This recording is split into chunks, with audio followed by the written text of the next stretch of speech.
ചെട്ടികുളങ്ങര ദേവീക്ഷേത്രത്തിൽ അശ്വതി മഹോത്സവം നടന്നു. ഇതോടനുബന്ധിച്ച് ഭക്തർക്ക് വൈകാരിക അനുഭവം പകർന്ന് ഭഗവതിയുടെ കൊടുങ്ങല്ലൂരിലേക്കുള്ള യാത്രയയപ്പ് നടന്നു.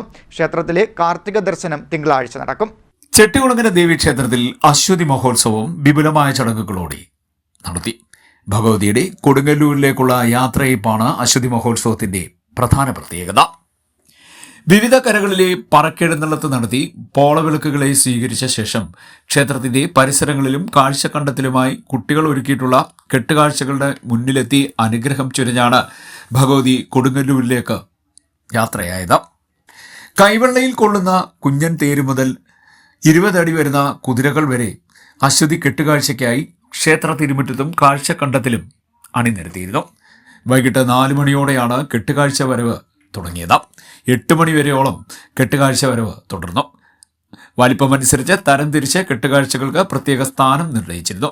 സമീപകരകളിലെ പറയെടുപ്പ്, ഇറക്കിപ്പൂജ, അൻപൊലി എന്നിവയ്ക്ക് ശേഷമാണ് ക്ഷേത്രത്തിൽ ദീപാരാധനയും അത്താഴപൂജയും നടന്നത്. തുടർന്ന് തെക്കേ പോളവിളക്കിനും വടക്കേ പോളവിളക്കിനും മുന്നിലേക്ക് ദേവി ജീവതയിൽ എഴുന്നള്ളി. ആ പിണ്ടിതുള്ളലും തിരുപ്പന്ത ഓട്ടവും ദർശിച്ച് ദേവി കെട്ടുകാഴ്ചകളുടെ മുന്നിലേക്കും എത്തി. പുലർച്ചെ ദേവിയുടെ കൊടുങ്ങല്ലൂർ യാത്ര നടന്നു. അത്യന്തം വികാരനിർഭരമായ ചടങ്ങാണിത്.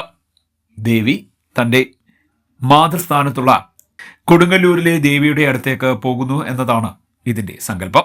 ഈ വിശ്വാസത്തിൻ്റെ അടിസ്ഥാനത്തിൽ ഞായറാഴ്ച ചെട്ടികുളങ്ങര ക്ഷേത്രത്തിൽ നട തുറക്കില്ല. കൊടുങ്ങല്ലൂരിൽ നിന്നും തിരികെ എത്തുന്ന ദേവി കാർത്തിക നാളിൽ തിരുവാഭരണങ്ങൾ അണിഞ്ഞ് ഭക്തർക്ക് ദർശനം നൽകും. തിങ്കളാഴ്ചയാണ് കാർത്തിക ദർശനം നടക്കുന്നത്.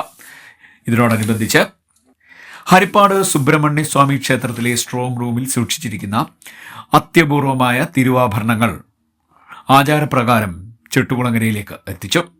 ഇവ ചാർത്തിയാണ് കാർത്തിക ദിവസം ദേവീ ദർശനം നടക്കുന്നത്.